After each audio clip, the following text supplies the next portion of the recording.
हाय, hello. माझ्या सुख कळले मलाच्या ग्रुपवर तुमचं सगळ्यांचं स्वागत असो. तर आज मी बनवते मिसळ पाव. तर आता मी कढईत तेल घेतलं आहे. तेलात मी हिंग आणि मोहरी टाकून घेतली आहे. आता कांदा टाकूया. 2 कांदे कापून घेतलेले, कांदा, कढीपत्ता, एक मोठा टॉमॅटो घेतलेला, तो परतवून घेऊया चांगला. चांगला परतवून घेऊया.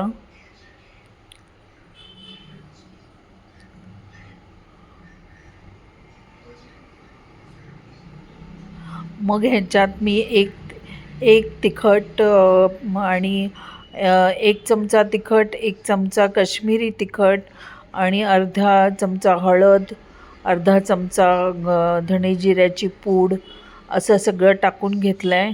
आणि ही मटकी मी 1 दिवस भिजत घातलेली आणि दुसऱ्या दिवशी त्याचं पाणी काढून ती मोड आणले त्या मटकीचे.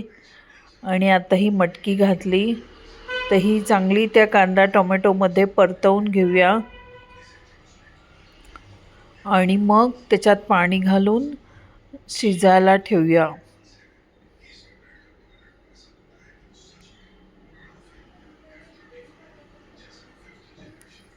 तर ही चांगली परतवून घेतली आहे. आता भरपूर पाणी टाकून ती शिजवून घेऊया. तर आम्ही ह्या मटकीच्या भाजीत आम्ही मसाला एक टाकतो. तो मसाला म्हणजे आम्ही सुकं खोबरं किसून त्याचं ते भाजून, नंतर कांदा चांगला कापून तो भाजून त्याच्यात आलं लसूण घालून कोथिंबीर घालून असा एक आम्ही मसाला बनवतो. तर तो मी मसाला ह्याच्यात टाकला आहे. तो व्हिडिओ माझा स्किप झाला. आणि हे मीठ टाकलं आहे.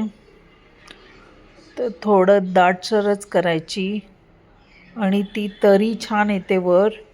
तर आता ही मटकी आमची शिजली आहे. तर मी एका बाऊलमध्ये काढून घेतलं आहे आणि त्याच्यावर कांदा टाकला आहे. मिसळ बनवायची आहे तर मग त्याच्यावर कांदा, फरसाण,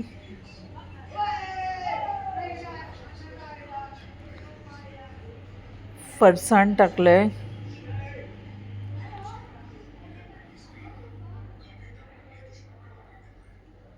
त्याच्यावर शेव टाकली आहे, बारीक शेव टाकून घेतली आहे.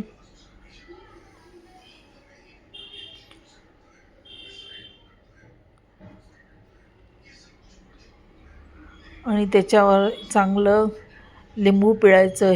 ती तरी टाकली आहे मी अजून, म्हणजे चांगलं दिसतं, छान दिसतं आणि एकदम झणझणीत झाली आहे.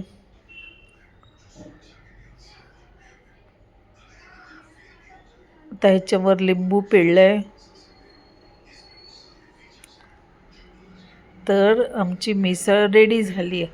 आता ती पावाबरोबर खायची. मिसळ पाव.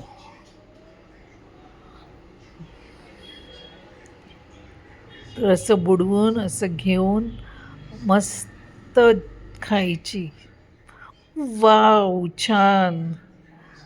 तर लाईक करा, सबस्क्राईब करा मला आणि व्हिडिओ बघत राहा. बाय.